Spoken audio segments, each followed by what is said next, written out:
Hello and welcome to another tier list. In this one, I rank all the games I played in 2022 from here on my main channel to my Twitch, which then got uploaded on my second channel, which is BZoinks Live if you don't already know. Surprisingly enough, I ended up playing 24 games altogether, which is maybe a record for the old BZoinks. I usually don't call myself that big of a gamer, but I proved myself wrong this year, and I hope you enjoy. So here are all the 24 games that I played on either my main channel or on Twitch, which then got uploaded on my second channel. And the categories for this tier list go OP, which means overpowered, that was the best of the best. GG, good game, it was a good game. Mid, it was right down the middle, just nothing to complain about, but also nothing to write home about. Resident Sleeper, which just means bored. I was kind of bored of it. And Noob, which means new or poopy.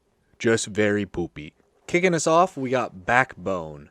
This was the detective game that was probably the longest video that I ever uploaded, I believe. It was a good game. I don't think I'm going to put it in GG just because I kind of got bored of it towards the end.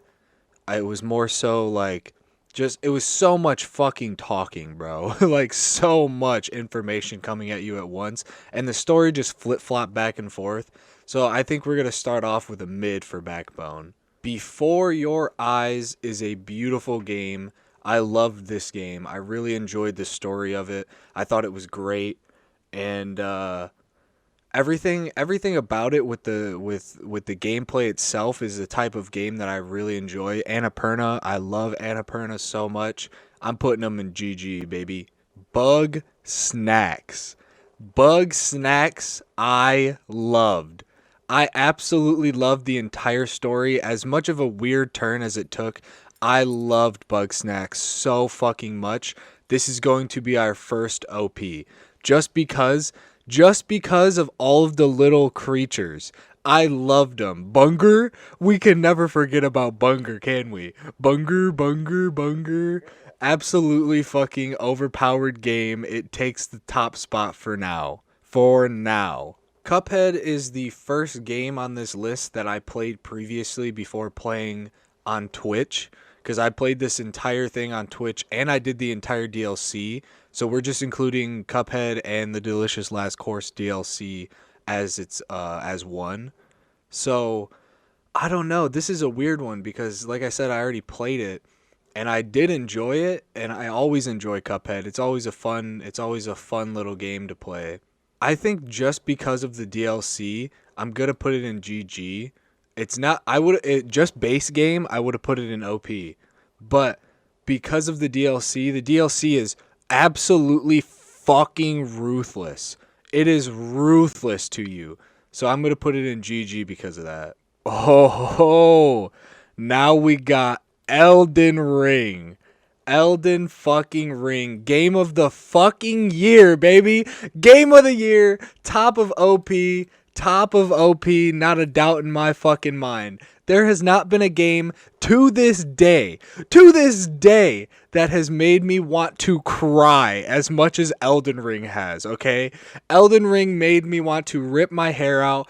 Oh, dude. The fight with the fucking beast clergyman and Malekith absolutely broke me. The fight with Melania wasn't too bad, but it was just a fucking bitch. There has not been a game that was better than Elden Ring this year. Elden Ring will stay at the top of OP, in my opinion, and a lot of other people's, because it's got Game of the fucking Year, baby. Game of the Year. Let's go. Escape Simulator is a weird one just because it's just escape rooms over and over again, and an escape room is a fucking escape room. They're not boring by any means, but they're definitely just mid. They're not mainly online. Like a real life escape room is definitely way better than you could do online, but they still manage to make escape rooms interesting in this game. So it's just going mid. Look at this little guy. Look at him. He's so cute, the little bouncy bean. Look at him. Fall Guys, I love Fall Guys. I'm putting Fall Guys at GG. Fall Guys was It's always been at the top of my games, no matter what. It's just a fun game to pick up and play, no matter where you're at, what you're doing. Now, Firewatch is a weird one here, just because yes, it was a good game. I enjoyed playing it, but this is gonna be the first one that we put in Resident Sleeper, just because there was so much extra shit that I didn't even care about to do, and at the end, the story, you needed to do the extra little side quests in order to really understand the story. And a lot of it I cut out of my video just because it wasn't fucking worth putting into a video. That's the worst part about it. That's why I think it would go in Resident Sleeper, just because it wasn't fucking worth. It was worth playing, I should say. It just wasn't worth putting in the certain parts that you needed to make the story whole. Golf with your friends is a fucking golfing game. It's not that good. Like, even compared to other golfing games, like golf, it's a better golfing game in my opinion. So I'm gonna put it in Resident Sleeper. It really depends on which friends you're playing with as well. But I played it with Gavin and Hussein, and that was very, very fun. But just in general, there's better golfing games and there's better simulation golfing games. Now, this one, if you don't recognize this one, this is Inside the Backrooms or Escape the Backrooms or whatever with the fucking backrooms. This genre of fucking game at this stage is so saturated, and it's only been what, like 6 to 8 months that the genre of game has even been a thing, and it's just so fucking saturated. There's so much that you cannot do inside of your game anymore if it's a inside escape the backrooms type shit. So I'm putting this in Resident Sleeper as well. It was fun when you play for the first few times, but then eventually you just get so bored of it because you're just going through puzzles again. You're just doing puzzle after puzzle, and you're not even understanding or not understanding, but you're just not into it as much as you were the first few times where it was actually scary. Just Act Natural is I don't know if you'll remember this game, but this is the little dudes who just run around and you try to act like an NPC with your friends. This was also fun. It also depends on which friends you play with as well. I played with Jake, Gavin, and Ramiro, and it was fun. And we actually, fun fact, we played this right after we recorded the BZoinks Jeopardy. Right after we recorded that one, which is just so fucking wild to think of because it was such like an action packed day that we were doing. But for Just Act Natural, I'm gonna keep it in mid just because it's just another NPC type game where you just gotta blend in. It's not anything special, but it wasn't boring at all, and it's not poopy. Multiverses. I love this game. I think Multiverses could do some great shit if they start really pumping the content out. They need to get on their shit. They need to fix their ranked. They need to get some more characters in there. They need to buff. They need to nerf. They need to do a lot more shit. But I realistically love this game, and I'm going to put it into a good game. It's not overpowered yet. If it was overpowered, they would need, like I just mentioned, they would need to fix a lot of shit. But for what it is and for what it's already done in a fighter type game, it's very good. It is very, very good. Nobody Saves the World is a game that I don't have that much recollection of. Me and Gavin played this. It's a dungeon crawler, and you get to transform into a bunch of different forms and types of people and types of animals and things. But I don't remember it that well, if I'm being honest, and we only played it once or twice. So I'm just gonna put it in the noob category. I feel bad putting anything in the noob category because a game is a game, right? Like, even if it's boring, it's still a fucking game. But I don't know, man. I just because of the fact that I don't have a recollection or that much of a recollection of it, I'm going to put it here. And I feel bad, and that's okay. I'm sorry, Nobody Saves the World. I should give you some more time. I should play you a little bit more, but that's okay. Omno, the game about the little staff bearer who goes about his journey to reach the the desired lands, right? This was a very fun game. I very much enjoyed playing this game. All of the little puzzles that you had to do in it were very interesting. This is also an indie game, I believe. Uh, I think it was just one guy who actually produced it and directed and did everything for it. And because of that reason, I'm putting it in a good game. For everything that it was, with only one person realistically working on it, or one person and one publisher working on it, I think it was very, very fucking good. I think they did a great job with it. And I think that if that person, I can't remember their name right now, but if that person tried to do any other game, it would also be good. I think they're just a good game maker. Overcooked 2, the game about fucking making meals for people. I have a lot to say, but a little to say about this game, right? Because me and Gavin played this game and we had so much fun with this. We were 3-starring every single fucking level. We were having so much fun. It was great. And then my Game Pass decided to make it so I could not fucking play this game anymore. I have no idea what glitch it is, what happens. I've heard it happen to other people before as well, and something just fucking switches in it and it makes it so you can't even open the application anymore. So because of that fucking reasoning, it's going in noob. Because fuck that. That was such bullshit. That is not it's not even a problem with Overcooked 2. Like, and I'm blaming it on Overcooked 2, but it's not the problem with Overcooked 2. It's a problem with fucking Microsoft and their Game Pass. And god damn, do I hate Microsoft so much, man. So much.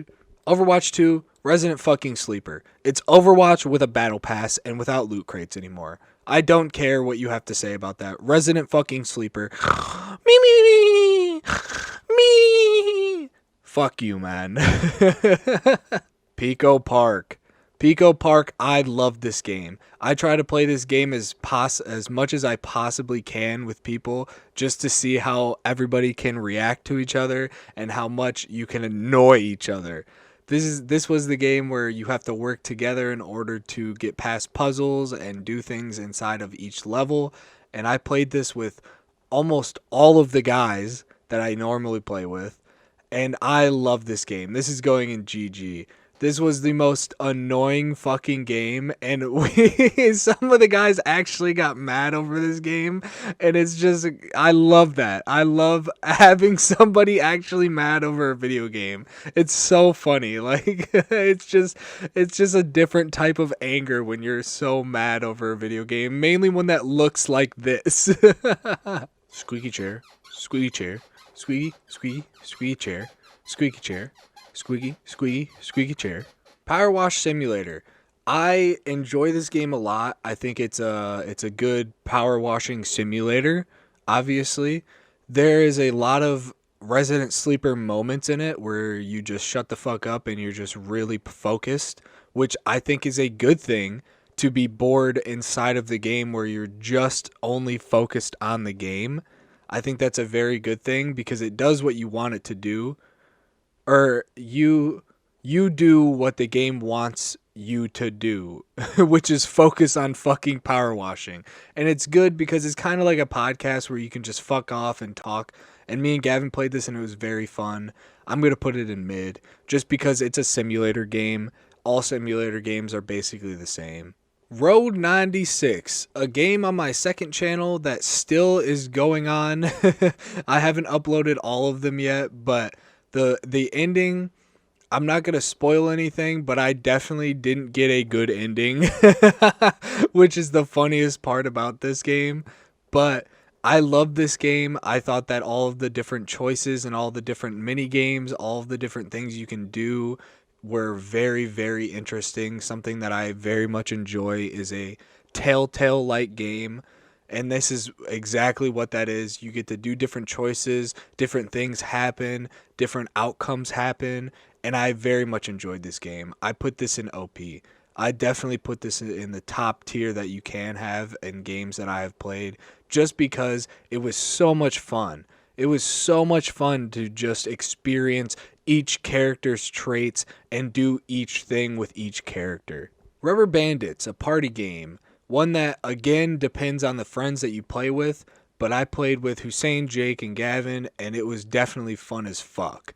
It was very, very, very, very fun, but I'm putting it in mid. It's a party game. That's just how it goes. That's just how it be.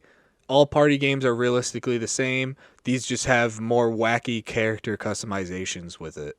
Sayonara Wild Hearts. This was the game that was kind of like Subway Surfers, where you were moving around and doing a bunch of mini games, and they added a bunch of different shit in it, which was just phenomenal. The soundtrack, phenomenal. I will always praise the soundtrack for this game. I absolutely love the soundtrack of this game. I will always, always go back to this game just to listen to the fucking soundtrack, to be honest. But the gameplay itself was good.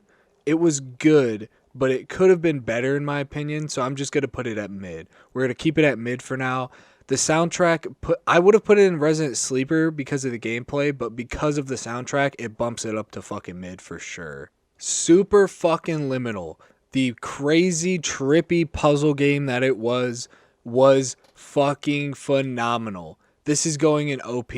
There's so much little intricate shit. There's a lot of life lessons to be learned in it. There's a lot of everything in this game that you wouldn't expect going into it that I definitely didn't expect, and I love it because of that reasoning. There was so much that you can do in it. There's so many Easter eggs inside of it. There's a lot of shit that happens in this game that you just don't understand, and that's okay.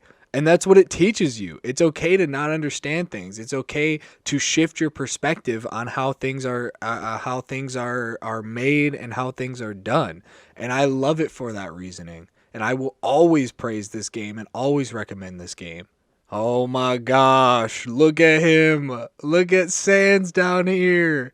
Look at my man Sans.